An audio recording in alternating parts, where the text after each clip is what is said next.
The Treasury statement says the Gupta family leveraged its political connections to engage in widespread corruption and bribery, capture government contracts and misappropriate state assets. The designation targets the Guptas' pay-to-play political patronage, which Treasury says was orchestrated at the expense of the South African people.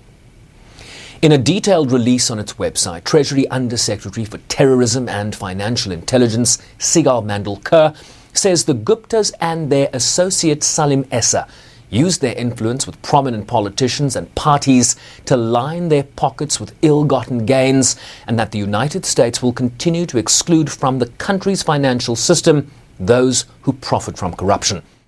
The sanctions announcement, they say, demonstrates the US government's unwavering commitment to supporting the rule of law and accountability in South Africa.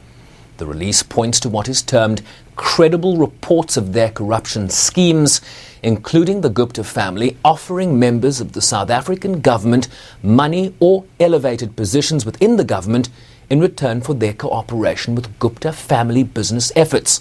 It also references alleged attempts to bribe former Deputy Finance Minister SABC Jonas, who told the Commission of Inquiry into State Capture that he was offered the Finance Minister position in return for a 600 million rand bribe. The statement says the Gupta family was overpaid for government contracts and then used a portion of those proceeds of those overpayments to donate money to a political party. Ajay Gupta has been designated as the leader of the entity that engaged in corruption. Atul Gupta materially assisted, sponsored and provided support to an entity or those engaged in corruption, and according to Treasury was widely known as having overseen the family's outreach to corrupt government officials.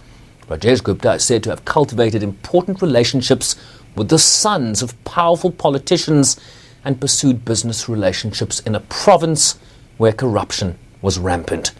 As a result of the action, all property and entities owned directly or indirectly by the four sanctioned individuals with links to the United States are now blocked and must be reported to the Office of Foreign Assets Control. The law being applied here is known as the Global Magnitsky Human Rights Accountability Act and allows the United States to impose tangible and significant consequences on those who commit serious human rights abuses or engage in corruption, and then to protect the United States financial system from abuse by the same persons. Sherwin Bryce-Pease, SABC News, New York.